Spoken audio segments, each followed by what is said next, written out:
So today, in this video, what we got going on is we are focusing on finalizing. We are finalizing a lot of things. We finalize the back by getting the tailgate mounted as well as getting the rear bumper mounted. Also, we finalize all of the bodywork by blocking the car out a million times. I'm not going to show you every single step of that, but we get that finalized, and then also at the end we get the motor pulled so that way we can focus on getting the engine bay finalized. And all of that so that way we can finalize this crazy build that is a Honda CR-V El Camino all-wheel drive B-Series turbo El Camino. Let's get started. And now, you're watching the Uncle's car build from back in the day that had more gallons of Bondo than gallons of fuel in the tank channel of YouTube. Welcome to Bodie Vision. Hey, so what is up and welcome. Thank you so much for joining me yet again on another video. So we are picking up exactly where we left off on the turbo process. I should have put this in the last video because the last video was all about the turbo stuff, but if you're watching this series, it doesn't make a difference to me. So I got some 2-inch, or well, this is a 2-inch pipe right here, 2-inch intercooler pipe. So we need to just figure out what exactly we need to do in order to make this happen. I have some generic 90s, some generic 45s, a couple of U-turn pieces. I don't really know where we could use this, but also if I needed to cut this and turn it into a 90, that's cool as well. So what I want to do is start at the throttle body, work my way to the intercooler on this side, and then we will have the turbo to the intercooler on that side. Now a lot of this stuff is really easy to set up because we are working on two different planes that are 90 degrees from one another, so we don't have to do any kind of weird bends. So I can foresee me just going out 45 degrees up, 90 degrees over, because again, this opening and that opening is 90 degrees, so it's going to be very easy to get there. I'm sure I can make it happen with two pieces. So let's just start to, like I said, lay stuff out, see where we get, and see where else this video takes us.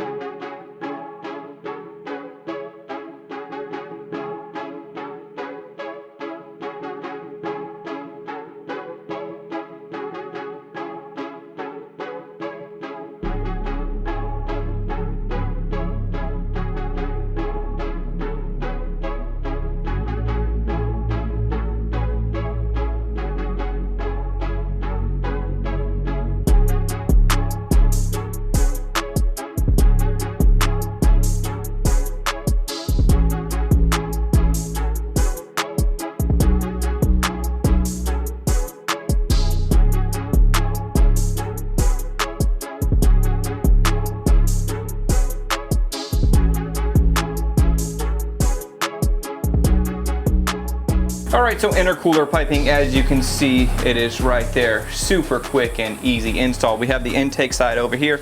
Keep in mind, this coupler is going to go away. We need to put a blow-off valve there. I have a piece coming to do a blow-off valve. So that little coupler is just temporary. And then also on the turbo side, we have it leaving the turbo, going into a 90 coupler, hitting that 90 right there, then coming up into that 90 coupler right there. Then it runs through the intercooler and goes to the other side that we already saw. So intercooler piping, I use 3 pieces of my 8-piece kit, and I'm not complaining. I'd rather use less stuff. So it's really tight, really nice, not a whole bunch of weird convoluted snake piping. It actually was really simple. So that's done, that's knocked out, that's out the way. Let's keep working.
So the next thing that I want to focus on here is getting the rear bumper mounted. I know roughly where it needs to be. I don't know exactly how we are going to make that happen, but I do know the only way that we can make it happen is by getting busy on it.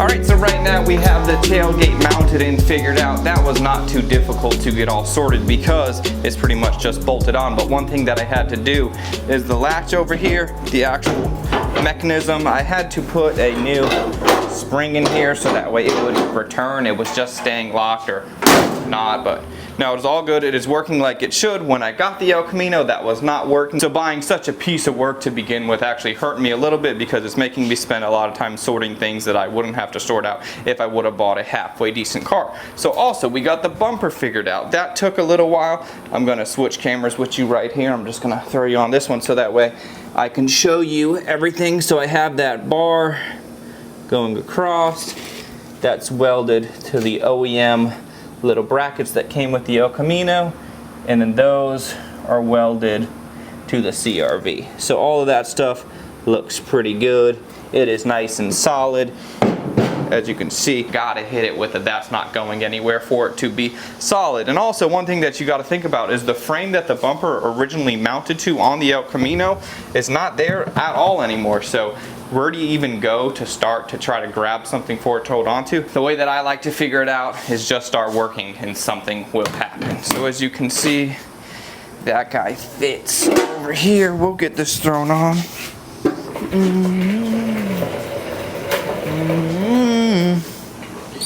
These nuts right here need to come off. Now I know the front bumper I tucked and I kind of did some weird stuff with it in order to make it look a lot better. The rear, I don't think the rear looks as bad. I can always go ahead and trim the edges if I need to. I still might do that, but not too sure. Oh, this is a heavy girl though, I'll tell you that. And now luckily with the El Camino and the way that these brackets are set up, there is quite a bit of adjustability. We can go up, we can go down, we can go left, we can go right before I really crank her down.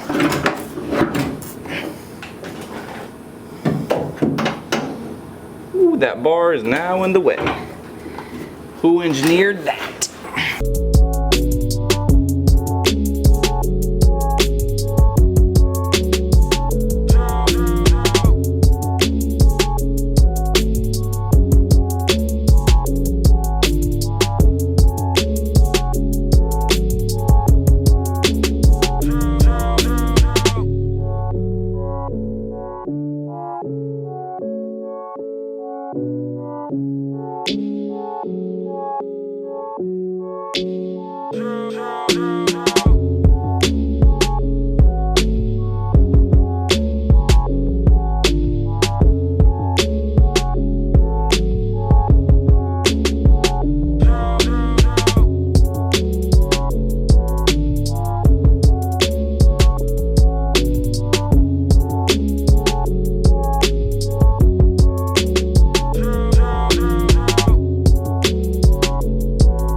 So the theme is, with this video, a lot of time has passed before I picked up and film. I am doing many days where I'm just blocking the entire car. So I blocked the entire thing for the third time, sanding it down, doing a little bit more body work, guide coat, and everything. So with the tailgate, that last clip that you saw, we had two Hulk smash sides dents right over here. We had one right here and one right there. So what I did was I metal worked it as good as I can to try to use as little body filler as possible. Now a lot of people kind of hate on using body filler or Bondo, but in reality some of the high-end restorations get body filler on every square inch of the vehicle, and that's what I've had to do on a lot of these surfaces. For example, I did my metal work as good as I can, then a direct to metal epoxy primer, then after that every square inch got fully skimmed out with body filler, just so that way all those low points and imperfections can be worked out. And then something that we can do to prove that there's not a lot of body filler is, you can see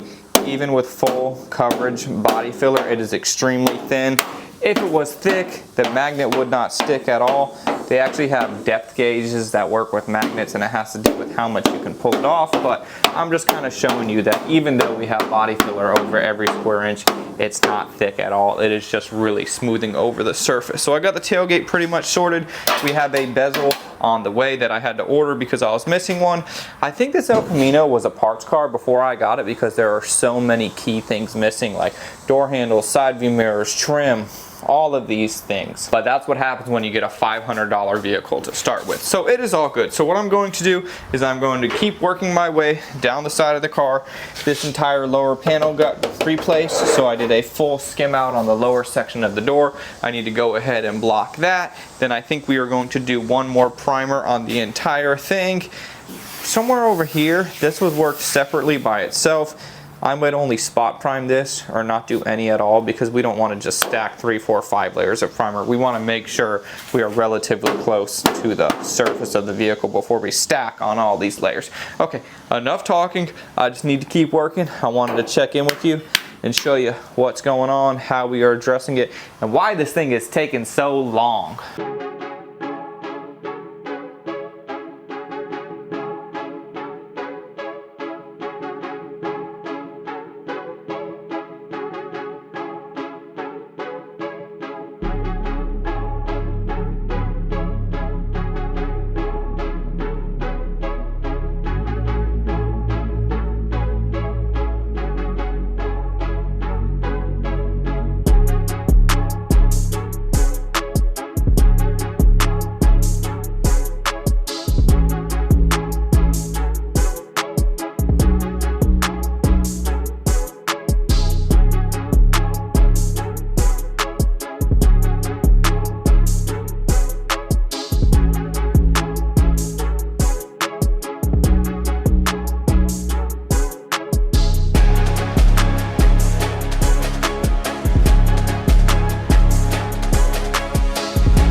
So now that the bottom of the door is all sorted, I am happy with that. I want to turn my attention to the hood. Keep in mind, this is the second brand new hood that I got for this El Camino. The first one was really damaged. This one is a little bit less damaged. So rather than going back and forth with the company, I just need to put a little bit of time in on that. And then we're going to go for a primer on the entire vehicle. Keep in mind, not everywhere is going to get full coverage of primer. Some of it's going to get full coverage. Some of it's going to be spot primed, just depending on what it needs based on the surface that's already there.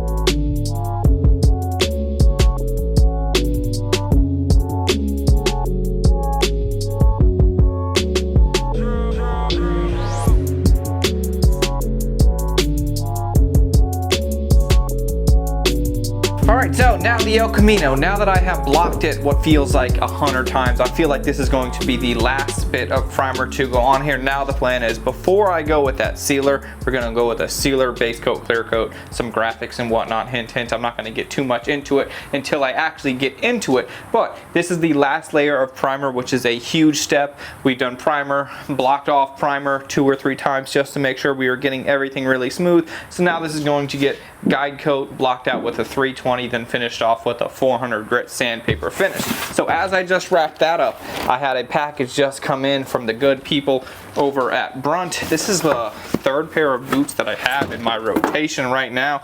This is the new Sullivan. I saw them release this and I just had to grab it. I don't know if you guys know, but I really like boots. I enjoy the work boots and whatnot. My daily right now is a pair of Marins. I also have the Omens, and this right here is the Sullivan. This is a little bit darker than any of the other boots that I've got from them before, but I am a huge fan of this. Usually I mink oil the boots, which darkens them up a little bit. This one already has a really dark, nice look. So this guy right here will probably become my new full-time shop shoe. And one thing I will say about Brunt boots compared to some of the other boots, I've had many pairs of boots with doing construction before I was doing this, and what I'm doing now is these are the most comfortable boots fresh out the box. You don't even need to break them in. They're like pre-broken in because they are so soft, so comfortable, such a good boot. And actually right now, if you check this out right here, I got a little discount code for you to try your own Brunt boots out. I promise they are going to be the nicest, most comfortable boots that you've ever tried. Like I said, these are going to become my new shop boots. Super clean. I feel bad to just put them through the ringer right away, but that's what they are built for. So now on the El Camino, now that it is prepped and ready to go, I need to start to focus on blowing the entire car apart so that way I can jam it out. I need to do the engine bay. Once the engine bay is done and the jams are done, I'll then put it back together. Then I can do the final paint job. So we had to get the outside to a point so that way I could stop doing bodywork, stop making so much dust, and it's just a big long process, and it is what it is. You got to do what you got to do. So major steps. Let's go ahead and focus on getting the car blown apart and maybe getting the motor pulled on this thing. So let's stop talking about it. Let's stop new boot goofing and let's get back to work.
So at this point I have absolutely everything loose. See, the motor's ready to just drop out. All I have is 2 bolts left, the one on the passenger side, the one on the driver's side. I just said the reverse, but either way it doesn't matter. We got one over here, one over here. The rear mount, that T-mount, that thing is loose, that thing is done. We have the torque mounts on the side that are done. I've just been kind of working around the car, taking my time. I got the axles out, the shift linkage, the shift linkage, everything on top, the fuel line, the fuel return, that's done.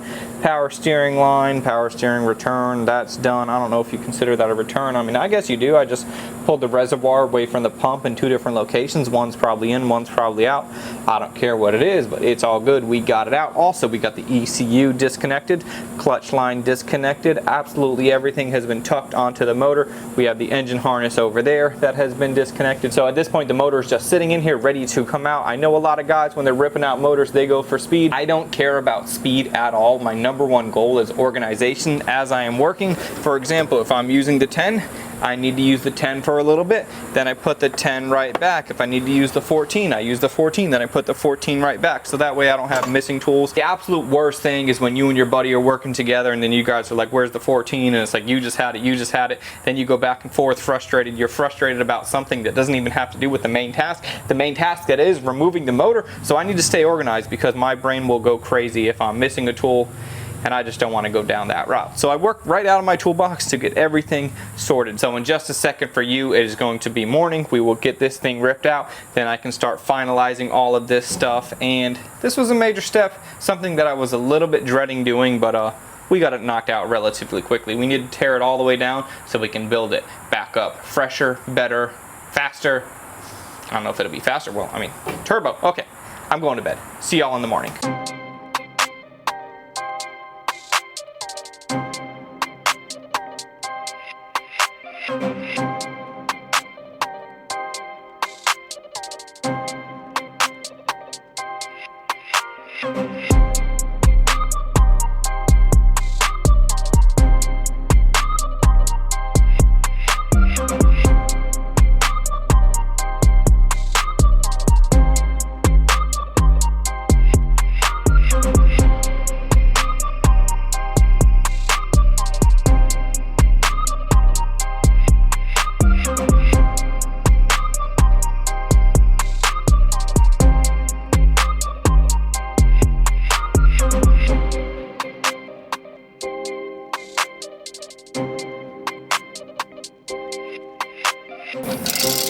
So pulling a Honda motor for me is really nothing new. I mean, even in high school, we were pulling Honda motors. That's really what I got started in, messing around with single cam Civics, putting a dual overhead cam B series in it, just like what this guy is.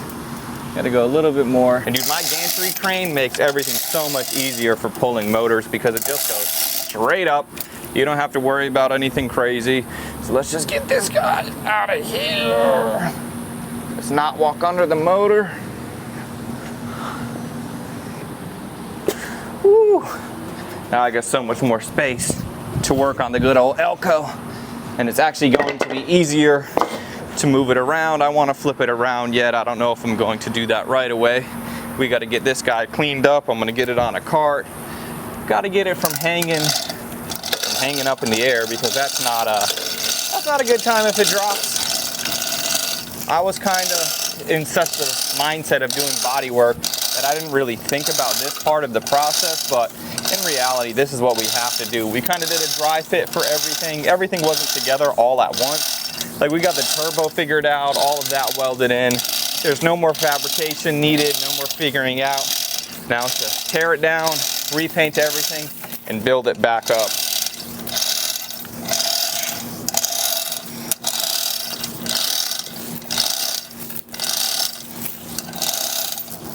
As the motor's hanging there freely, I might just get it pressure washed for like an initial pressure wash just to clean it up a little bit. I'm not going to go too hard because I will have to tear the entire thing down, clean it again before I paint it. I'm going to want to paint the block, do the valve cover, make sure everything looks real fresh. Also, we got to tap in the oil pan for the return for the turbo so that way we can get the oil back into the bottom of the motor. But I want to give it a good initial cleaning before I get to that. The lighting is crazy right now. I put you in a weird spot.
right, so here we go. As you can see, Step Brothers references come in so much room for activities. You know, everybody always says that, and it is true. So the next thing that I need to do is I need to get everything in the engine bay completely ripped out of here. So there's kind of like two phases. Get the motor off to the side, get all of this stuff off to the side, and then just do the reverse order when you're putting everything back. So I need to get all the AC lines out, the fuse box out, brake lines out, brake booster out, power steering lines, motor mounts, harness, everything, because we need to work this engine bay. I'm not going to go crazy and do like a full shaved bay. I do think that would be pretty cool, but ultimately that's not what we're going for. I just want this to be a nice, clean, factory looking engine bay because of it's going to be crazy enough being Honda powered all-wheel drive. So all of that is to come in another video. Unfortunately, we are out of time for today. I know a good direction that I'm going. Hopefully all of the slow, tedious stuff is out of the way, like blocking the car 1,000 times. That's why it took a little while for me to get this upload out here, because I don't want to just bore you with all of that stuff. So if you could, in the comment section down below, let me know what you think of everything thus far. Am I doing a better job than your uncle would have done, or does your uncle absolutely kill it on everything that he does? I'm sure he does, dude. He is the uncle. But anyways, so thank you guys so much for watching, and I'll see you on the next one. I'm out.